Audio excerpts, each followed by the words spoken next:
There's an increasing political focus on investment, which was present from the beginning in the Juncker Commission with the political guidelines, which focused a lot on strengthening competitiveness and stimulating investment for the purpose of job creation.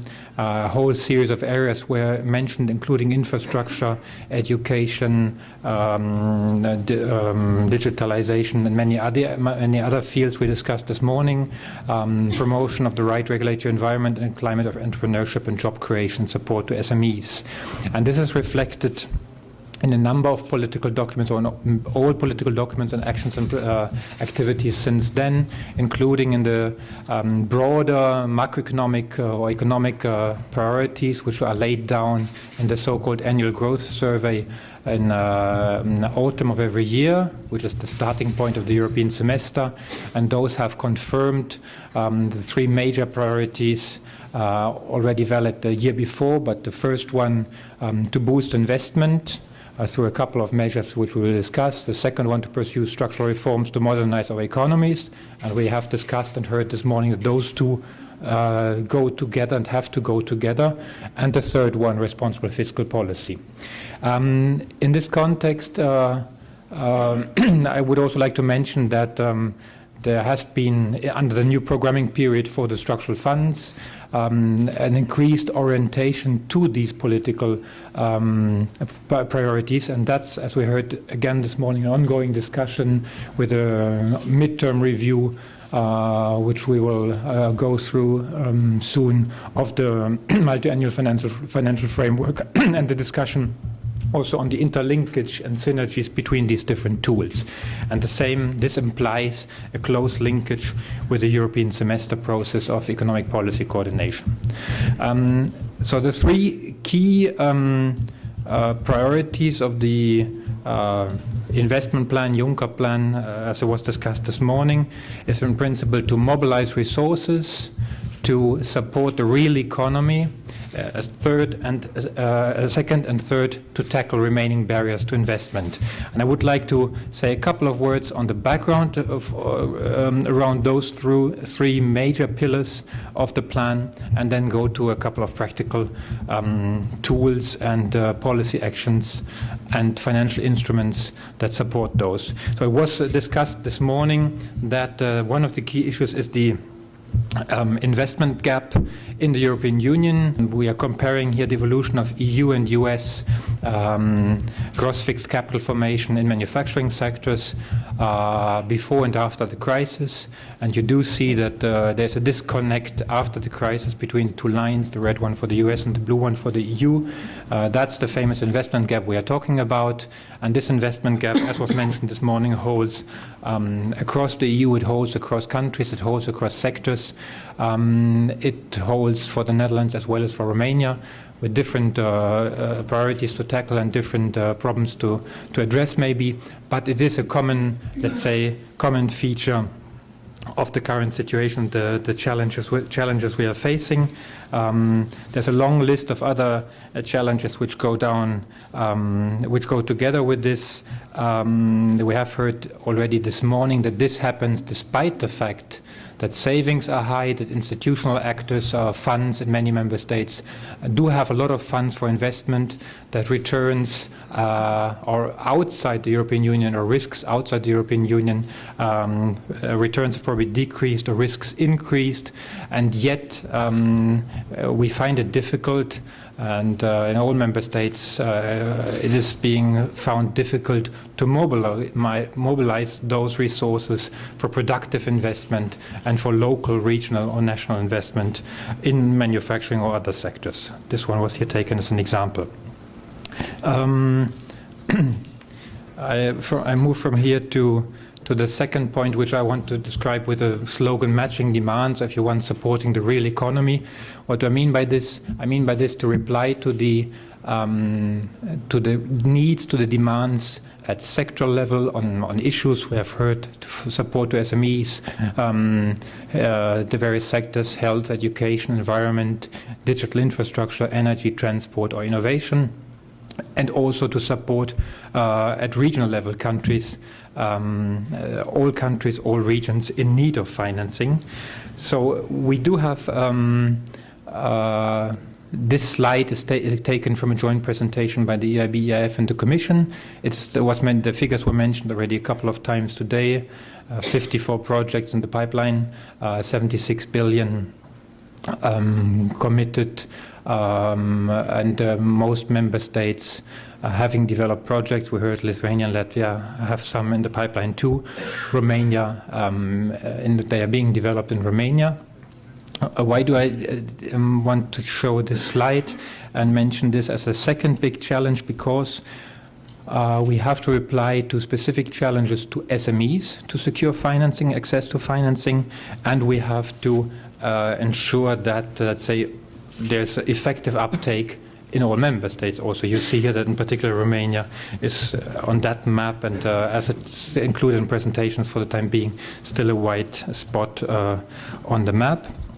So what are specific difficulties for SMEs in Europe for access, for investment, say? One of the things we have heard this morning is particular difficulties in access to finance.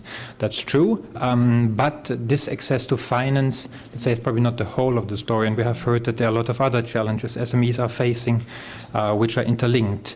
The one big challenge we discussed this morning is first the capacity to develop a good project in the first place before looking for its financing. So, and with this goes the capacity for cross-regional or international cooperation, for strategic planning, for development, project development, design, as it were, impact assessment.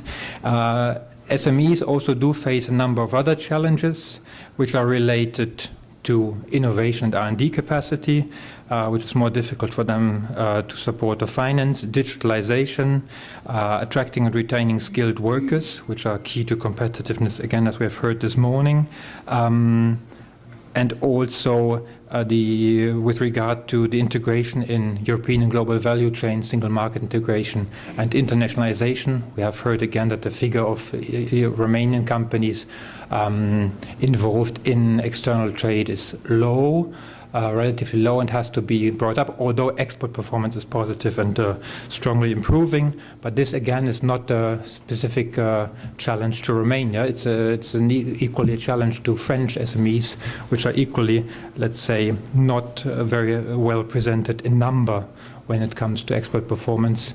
Those who make the first step often develop quickly, but how to make that first step to internationalize or to integrate, that's a more difficult issue. And there are other challenges, obviously, as regards administrative burden, transparency, simplification, legislation adapted to the needs of SMEs, which may be different from those of larger companies, and also, as we see from surveys and others, an over-reliance or over-dependence on traditional financing tools, equity or low debt financing, and less access to alternative forms of financing, crowdfunding or others, which we are developing. I'm mentioning those because the policy actions at all levels, national and European level, should reply obviously to those challenges. And there are particular challenges for Romania. What's the situation in Romania? As we said, there may be reasons, we discussed this morning, why the situation is as it is.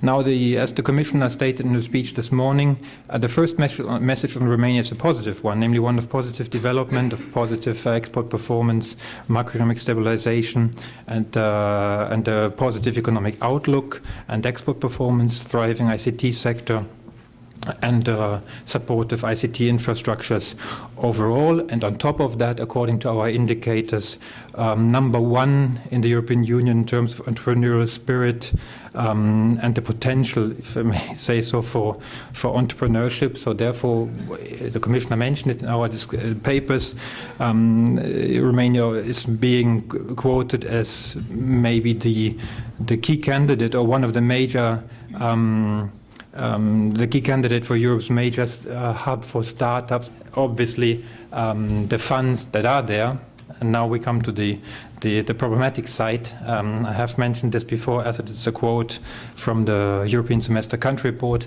On the problematic side, there is a number of remaining weaknesses or challenges in the areas discussed this morning: business environment, efficiency of public administration, administrative capacity, and access to venture capital and capital markets, which all should help to overcome one big issue in Romania, which is the under-exploitation of available funds. Not only EFSI, but many other funds, as we have heard, as you're well aware, including the structural funds or others, which I will show in a second. And I want to say that the access to finance is maybe not, we cannot just mention this from the surveys we are conducting among SMEs in Romania. Yes, debt financing is a key issue, but access to finance is not seen as the biggest, as the major obstacle of Romanian companies for development. The two obstacles which I mentioned before that are finding customers first, and second, availability of skilled staff or experienced managers. So this is to be seen relative. It's a problem which SMEs can deal with to a certain extent. And the third area, which I want to call tackling barriers, and what I just mentioned is basically already is included in this slide here. We conduct together with the ECB annual surveys on the main barriers to access to finance for SMEs, and those mentioned in addition to financing constraints are regulatory constraints, macroeconomic uncertainty, and single market barriers varying across countries, as I said, and the lack of access of venture capital. And the Juncker plan is in principle the idea to tackle all those three challenges in one tool, and to mobilize additional funding, 350 billion euros, including the leverage effect, if you have heard, which is a significant amount. Second, making a real impact on the structural economy. That's the reason why the investment plan and the selection of projects focuses on what was called economically viable projects, projects which do have an impact on growth and jobs in the member states. And third, tackling the regulatory barriers or other barriers and improving the business environment and public administration, because without those, it's hard to see how SMEs, let's say, can be more, and other companies can be more successful in making their point when applying for a loan, and then, let's say, overcoming the obstacles they're facing currently. The specificities or the key features of the FC here is that it's rather flexible, it covers broad areas, it can be, it's market-driven without political influence. There's no pre-selection in terms of geographic terms or sectoral terms.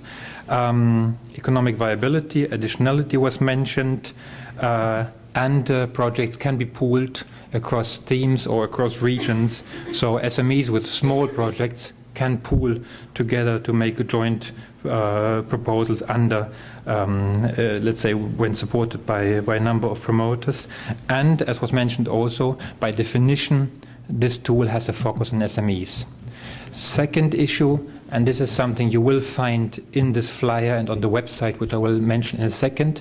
You see here that the FC is one of many funds available at European level to the support of SMEs.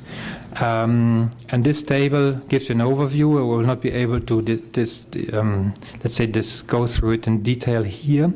But it shows you, as I said, it's a flexible, broad tool, up to your imagination, basically, that the instruments cover a large number of topics and target groups and stages in which the SMEs in need of financing may be.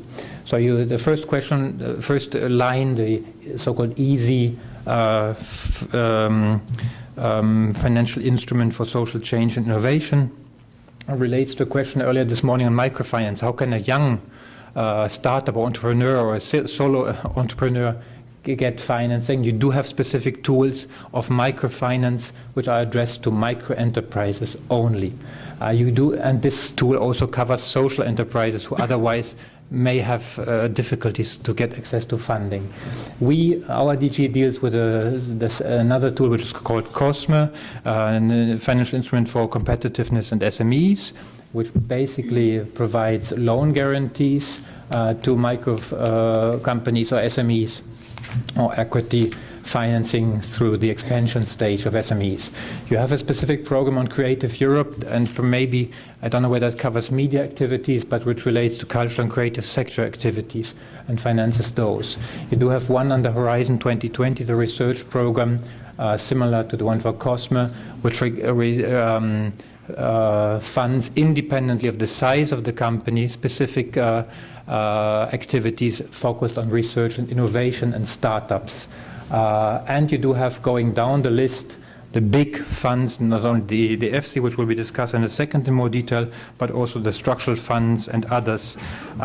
So you do have a quite long list, confusing list, I agree, which offers a lot of choice, which offers flexibility, and that's what the Commissioner, I think, mentioned this morning when she said that these tools are largely under development, and the way they do interact and the way you can exploit synergies is something which is maybe not something written in stone, but which is under development and which is being to be developed further. So you can use all of this. In addition, and the beauty of this folder is that it contains a link to a website, which is called access2finance.eu, which is a website with an EU map. You click on a country, and for a country, without knowing the details of the funds you want to apply for, you can tell who you are, what type of project you have, and in principle this website is supposed to give you two things. First, give you a list of contacts of funds you can use and intermediaries you can contact to finance your projects, and second, guide you to something we have set up, a one-stop shop, a network of so-called Enterprise Europe network, which is a network of advisors in the member states, which should help you also with the selection of the appropriate funding tools or support mechanisms for your specific needs. And I'm being told by colleagues that in Romania this network has work advisors in 17 towns already in Romania, so which should be of help and which can guide you through this. There's a long list of other actions. I will just leave it there to support SMEs.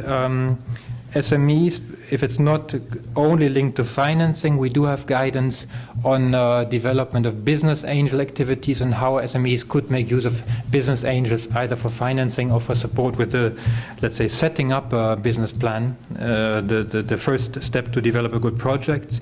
We have a Small Business Act under which the Commission promotes, let's say, basically that legislation takes into account the needs of SMEs, the so-called Think Small First principle. For all legislation, we have to do SME tests and check what is the outcome, in particular of SMEs.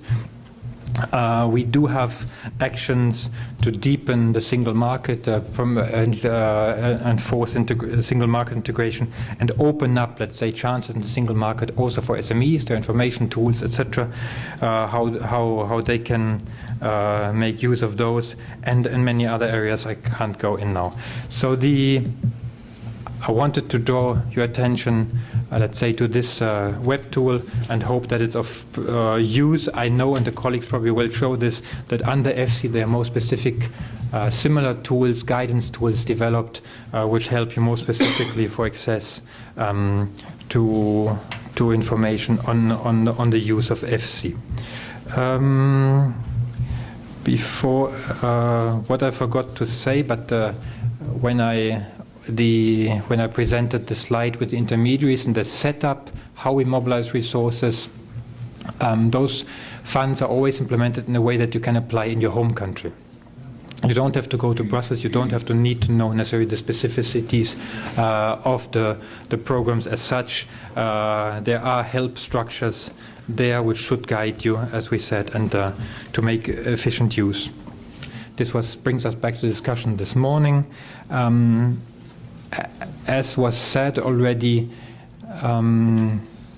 we believe that this is a key element in improving the uptake and effective use of financing at European level. This brings us back basically to the key findings of the so-called European Semester Country Report, which does analyze the performance of the economies, including for Romania in detail.